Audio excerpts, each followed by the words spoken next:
Hey YouTubers, Redneck Brian here. Okay, the time has come to cut this pulley off.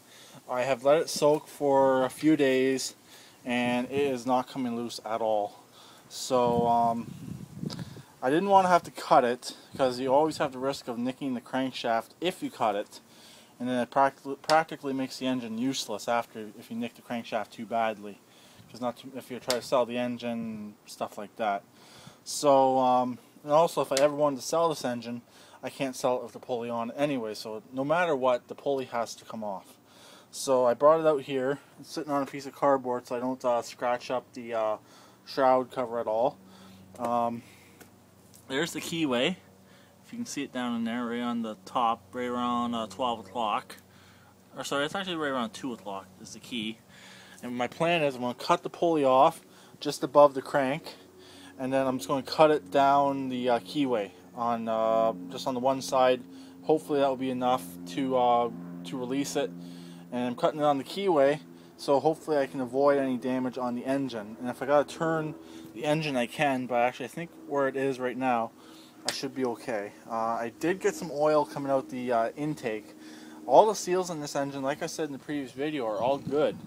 I just had some oil come out the carburetor. Just came back through. It went down about less than a pinky width on the dipstick, so it's nothing horrible. And once I get that off, I'm probably just going to end up setting the engine in place, just so it's not sitting in the shop taking up space. I got some new grinding discs. My stepdad gave me these from work. You can't use them at work; they're too small for what they use. And I was going to heat that and try and get it off that way. I might try it right at first. I'm going to do it off camera so I don't have to, I'll just edit the video later. I might try it because I did put stuff in there, and just give it a whirl. Only taking me a couple minutes to try to heat that up. But again, heating, you got the risk of damaging seals and stuff like that. So we'll see. I can always do is squirt a little bit of release-all down there and then heat it up and let the release-all burn out. I've done that before and it actually works pretty good. So that's my plan. I'm actually charging the battery for the tractor, just trying to keep it charged. If it comes to, like, we got snow, I will pull the battery out. It's fairly warm out today, so there's no snow in the forecast right now, which is not too bad, but I am prepared. So, hey, the tubes, it's off, as you can see, and the crankshaft did not get nicked at all.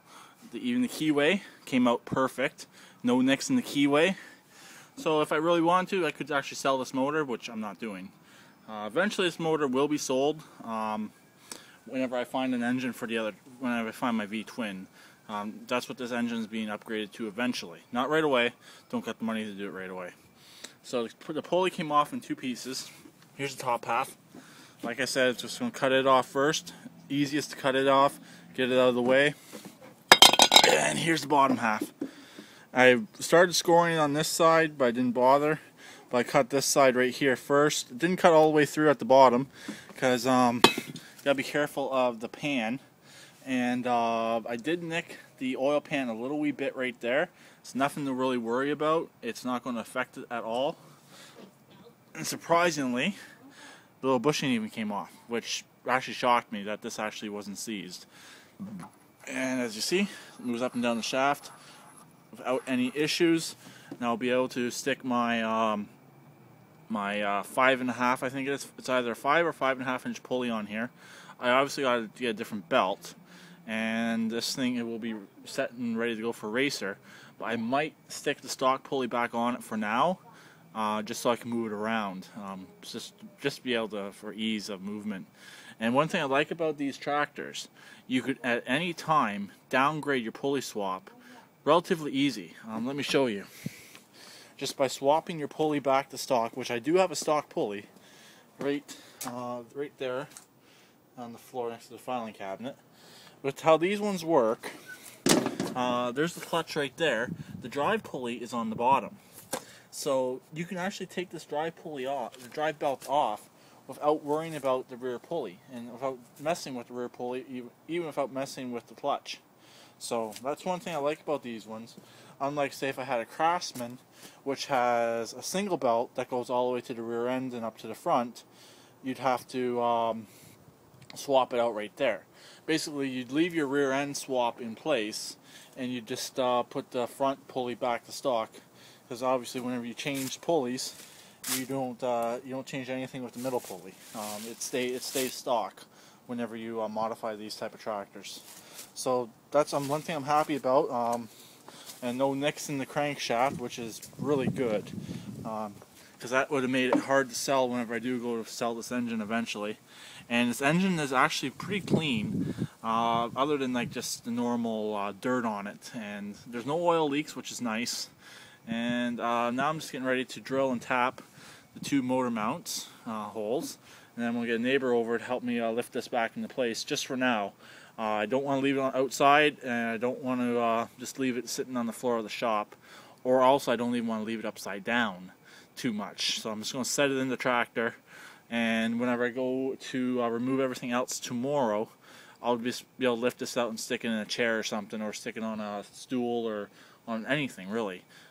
Just lifting it up off the ground is a lot harder, and it's a lot harder on your back. So yeah, now I'm just going to get started, and I'm going to drill, and hopefully I don't have to really re-tap these 2 motor mounts. Hopefully I can just drill them out, and I probably have to tap them a little bit. I probably won't be able to reuse this type of bolt. I'll probably have to get a different bolt for these 2 holes.